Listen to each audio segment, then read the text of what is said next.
जय श्री कृष्ण। श्री कृष्ण कहते हैं जो भी होता है वह अच्छे के लिए ही होता है। पुराने समय की बात है, किसी नगर में एक राजा रहता था। एक बार वह राजा तलवारबाजी कर रहा था तो अचानक से उसकी तलवार उसकी उंगली में लग जाती है और तलवार के लगने से राजा की उंगली कट जाती है।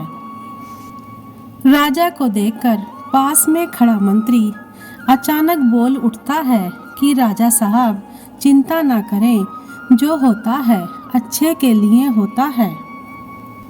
यह बात सुनते ही राजा को बहुत गुस्सा आ जाता है और वह सिपाहियों को बुलाकर उस मंत्री को कारागृह में बंद करने का आदेश दे देता है और कहता है कि इसे फांसी पर चढ़ा दो।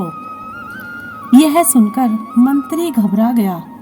उसने राजा से निवेदन किया, हे महाराज, मैंने आपके यहाँ इतने वर्षों तक काम किया है, क्या आप मेरी अंतिम इच्छा पूरी नहीं करेंगे? मंत्री की बात सुनकर राजा कहते हैं, ठीक है, बताओ क्या है तुम्हारी अंतिम इच्छा?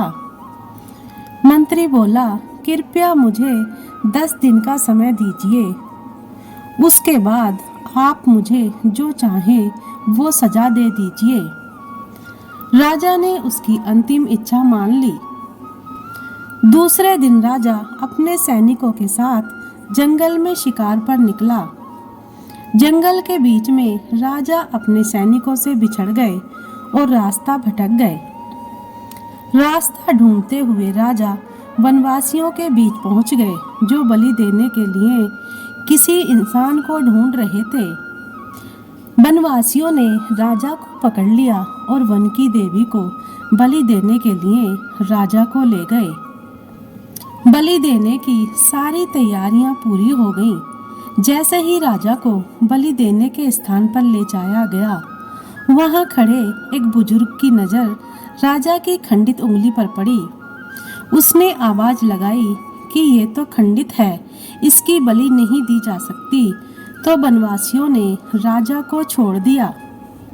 राजा जैसे तैसे वहां से निकला और अपने राज्य पहुंच गया। सबसे पहले वह कारागृह में अपने मंत्री से मिलने गया। राजा ने मंत्री से कहा, आपने सही कहा था, अगर मेरी उंगली नहीं कटी होती तो मैं आज जिंदा नहीं होता। यानी जो होता है वो अच्छे के लिए होता है। राजा ने फिर पूछा, मेरा तो फायदा हुआ, लेकिन आपका कैसे फायदा हुआ? मैंने तो आपको सजा दी थी। मंत्री बोला, मैं आपके साथ शिकार पर हमेशा रहता हूँ और उस दिन भी रहता, लेकिन मेरे खंडित नहीं होने के कारण मेरी बलि चढ़ जाती, इसलिए मेरे साथ भी जो हुआ वो अच्छा ही हुआ। राजा प्रसन्न हुआ, लेकिन छोटी सी बात पर मंत्री को सजा देने का दुख भी हुआ। इसलिए राजा ने मंत्री को कारागृह से निकालकर फिर से अपने साथ रख लिया। ये कहानी हमें यही सिखाती है कि दोस्तों, अपने जीवन में भी बहुत से उतार चढ़ाव आते जाते रहते हैं। कभी कभी कुछ चीज़ें मन मुताबिक नहीं होती हैं, इस कारण से कभी निराश नहीं होना चाहिए। हमेशा याद रखें, जो होता है अच्छे के लिए होता है। भले ही कुछ अच्छा हो या ना हो, लेकिन उस परिस्थिति के प्रति सकारात्मक नज़रिया रखने से उसका प्रभाव बहुत कम हो जाता है। वीडियो को अंत तक देखने के लिए धन्यवाद। जय श्री कृष्ण।